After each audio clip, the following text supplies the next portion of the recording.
बिस्मिल्लाहिर्रहमानिर्रहीम। हम उम्मीद करते हैं कि आप खैरियत से होंगे।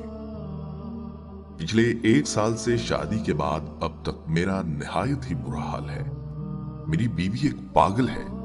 काम से थका मादा शाम को घर में आराम की खातिर लौटता हूँ तो वो फट पड़ने को तैयार धाड़ती हुई मेरे सामने खड़ी होती है कि देर से क्यों आए, मैंने जो चीजें मंगवाई थी क्यों नहीं लाए, ये क्या गंदी चीजें लेकर आ गए हो, खरीदारी का सलीका नहीं तुम्हें, आज जल्दी किस लिए आ गए हो, शाम से सुबह तक तुम्हें बर्दाश्त करना होता है, क्या वो काफी नहीं होता।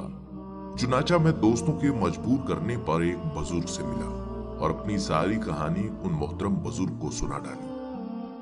मैं उस मोहतरम बुजुर्ग से इस तरह गोया हुआ, बाबा जी मैंने बहुत सब्र किया है, मगर अब तो मैं अपनी बीवी से हर बार यही पूछता हूँ कि क्या अजाब की लुगत में कोई ऐसी बदजुबानी या ऐसा ताना बचा है जो तूने मुझे ना मारा हो। तेरी बदजुबानी और बेहूदगी ने मेरी जिंदगी को जहन्नुम बना दिया है। उसकी एक बात के जवाब में मुझे 2 सुनानी पड़ती हैं, मगर उसे कायल न किया जा सकता है और ना ही खामोश। कई बार कुछ लम्हे तो कई बार घंटे इस हाल में गुजरते हैं और फिर घर में गुजारा बाकी का वक्त अपने बाल नोचते या नाखून चबाते गुजरता है। लेकिन अब मेरा ऐसी सूरत हाल से दिल भर गया है और मुझे कराहत हो गई है। इससे पहले कि यह पागल औरत मेरे हाथों कत्ल हो जाए, मैं उसे तलाक देना चाहता हूँ। बुजुर्ग ने सर हिलाते हुए कहा, बेटे मैं तेरी मुसीबतों का सबब जान गया हूँ। मेरे पास तेरे लिए इसका एक इलाज है, इससे तेरे सारे मसाइल हल हो जाएंगे। मैंने ताज्जुब से बुजुर्ग को कहा, क्या वाकई ऐसा इलाज है जिससे उसका पागलपन खत्म हो जाए? लेकिन मैं उसमें कोई रगबत बाकी नहीं पाता। मैं उसे तलाक देकर छुटकारा पाना चाहता हूँ। अगर आपके पास कोई इलाज है तो उसके लिए दीजिए, मेरे लिए नहीं। बुजुर्ग ने मुस्कुराकर अपने हाथ मेरे कंधे पर रखते हुए कहा, बेटे अल्लाह पर भरोसा रखो, आओ असर की नमाज अदा करते हैं, उसके बाद मैं तुम्हें इलाज बताऊंगा। नमाज से वापसी पर मुझे वापिस बैठने का इशारा करते हुए अपने घर तशरीफ ले गए। वापसी पर हाथ में एक छोटी सी बोतल थामे नमूदार हुए। बोतल का मुंह एक ढक्कन से मजबूती के साथ बंद था। मेरे करीब बैठते हुए मुझे मुखातिब हुए, ये लो मेरे बेटे, यह है वो इलाज जिसका मैंने तुम्हारे साथ वादा किया था। इलाज को तुमने अपने पास रखना है। जब अपने घर लौटो तो घर में दाखिल होने से पहले बिस्मिल्लाह पढ़कर इस बोतल में से एक ढकना भरकर मुंह में डालना है, मगर इसे आधा घंटा ना तो हलक से नीचे उतारना है और न पीना है, मगर आधे घंटे के बाद पी लेने में कोई हर्ज नहीं। और मैं ये चाहता हूं कि तुम ये इलाज मुसलसल बगैर किसी नागा के 10 दिन तक करो, और 10 दिन के बाद अल्लाह के हुक्म से तुम्हारी बीवी वैसी ही बन जाएगी जिस तरह की तुम ख्वाहिश करते हो। मैंने अपने सर को हैरत के साथ झटकते हुए बुजुर्ग से कहा, ठीक है, मैं ऐसा ही करूंगा जिस तरह आप हुक्म दे रहे हैं। मेरी अल्लाह से दुआ है कि मेरी बीवी के पागलपन को इस दवा से शिफा दे दे जिसको पीऊंगा मैं, मगर असर उस पर होना है। और दूसरे दिन घर में दाखिल होने से कबल मैंने जेब से बोतल निकाली, बिस्मिल्लाह पढ़कर एक ढकना भर मिकदार साइल को मुंह में डाला। आपकी मालूमात की खातिर अर्ज कर दूं कि मैं ये जानकर हैरत ज़दा था कि साइल का जायका पानी से ज्यादा दूर नहीं था, न कोई रंग, न कोई बू, न कोई मजा। बुजुर्ग की हिदायत के मुताबिक अमल करते हुए मुंह को सख्ती से बंद किए मैं घर में दाखिल हुआ। कमरे में जाने के लिए किचन के सामने से होता हुआ गुजर ही रहा था कि मेरी बीवी की मुझ पर नजर पड़ गई। हस्बे तवक्को दाएं आंख ऊपर और बाएं नीचे किए, इससे पहले कि मैं सामने से हटता दांतों को पीसते हुए बोली, आखिरकार आ गए जनाब, लाइए। किधर हैं वो चीजें जो मैंने मंगवाई थी, या हमेशा की तरह मेरा कहा हुआ सर के ऊपर से गुजर गया था और खाली हाथ वापिस आ गए? लाओ मुझे दो, मैं देखूं तो सही क्या लाए हो। और फिर उसने मेरी खामोशी पर हैरत से मेरे चेहरे को देखा, एक उंगली को खूनखार तरीके से मेरे चेहरे के सामने हिलाते हुए बोली, जुबान हलक में फंस गई है क्या?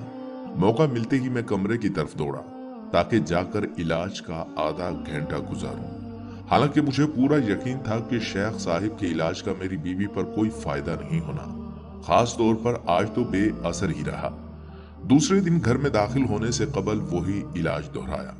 बोतल से ढकना भर महलूल बिस्मिल्लाह पढ़कर मुंह में डालकर घर में दाखिल हो गया ताकि मेरी बीवी अपनी मुगल्लिज़ात मेरे सर पर मारे और मैं अपने होठ सख्ती से बंद किए इलाज करता रहूं। आज जरा खैरियत रही।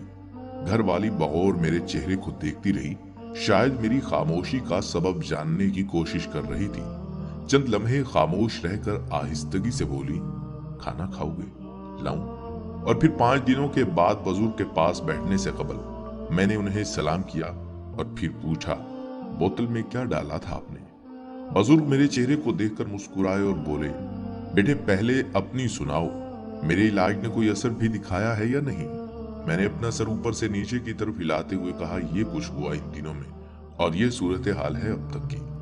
2 दिन हो गई, मेरी बीवी तो बिल्कुल वैसी बन गई जिस तरह दुल्हन बनकर आई थी।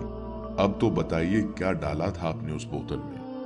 बुजुर्ग ने बोलने से पहले एक हल्का सा कहकहा लगाया और बोले, बेटा उस बोतल में मैंने तुम्हें पानी डाल कर दिया था, अपने घर में रखे घड़े में से। मेरी आंखें खुली की खुली रह गई। मैंने ताज्जुब से कहा, पानी? सिर्फ पानी?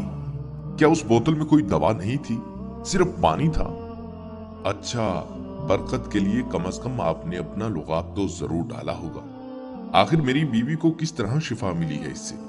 बुजुर्ग एक बार फिर मुस्कुराए और मुझसे यूं मुखातिब हुए, 2 बातों से तुम्हारा मसला बढ़ रहा था। पहला ये, सारे दिन के काम के बाद तुम शाम को थके हारे घर पहुंचते थे तो तुम्हारा मुतमईन नजर महज सुकून और आराम होता था, बगैर किसी इजाफी काम या मुशक्कत के। दूसरा, तुम्हारी बीवी सारे दिन की तन्हाई, खामोशी और उकताहट का शिकार थी। तुम्हारे घर पहुंचने पर वो तुमसे बातें करना चाहती थी, मगर गुफ्तगू को शुरू करने के लिए कोई मुनासिब मौजू न मिलने पर वो तानो तशनी और फजूल इल्जाम तराशी पर उतर आई थी। और इस सब खराबियों में तुम्हारा किरदार ये था कि तुम इस तानो तशनी और इल्जाम बाजी में तहम्मुल का मुजाहिरा नहीं कर रहे थे। इस रवैये को नजरअंदाज करना तो दरकिनार, उल्टा तुम तलाक देने की सोच रहे थे। बेटा, होना तो ये चाहिए था कि तुम खामोश रहकर अपनी बीवी की बातें सुनते, उसकी दिलजोई करते, सारे दिन की रुदात उसे सुनाते या सुनते, या उसको अपने सीने की भड़ास निकालने का मौका फराहम करते, या फिर महज तुम्हारी खामोशी ही उसका इलाज थी। तुम्हारे मर्ज की कैफियत को जहन में रखकर जो इलाज तजवीज बोतल में बंद करके तुम्हें दिया था, वो महज मेरे घर के घड़े का पानी था, ताकि जब तक कुछ आराम पाकर तुम्हारा मूड ठीक ना हो, उस वक्त तक पानी मुंह में रखकर कम से कम तुम्हारे होंठ तो सीले रहें। मैं तो सिर्फ इतना चाहता था कि तुम इतना सा ही खामोश रहना सीख जाओ जितनी देर में तुम्हारी बीवी बगैर किसी रोक टोक के अपनी रुदात ना सुना लिया करे, और जब वो बोल रही हो तो तुम तवज्जो से उसको सुन लिया करो। इस तरह उसके दिल में ये बात बैठ सकती थी कि तुम जो कर रहे हो उसकी मोहब्बत के लिए है, और रद्द अमल के तौर पर वो भी ऐसा रवैया अपनाए जो तुम्हारी दिल आजारी का बाइस ना बना करे। बेटे, तुम्हारी बीवी का इलाज तुम्हारी तरफ से शुरू होना था, जिसकी इब्तिदा मैंने तुम्हें ये दवा देकर की, और इस इलाज में यही बात मैं तुम्हें समझाना चाहता था कि तुम्हारी बीवी की दवा सिर्फ और सिर्फ तुम्हारी खामोशी में है।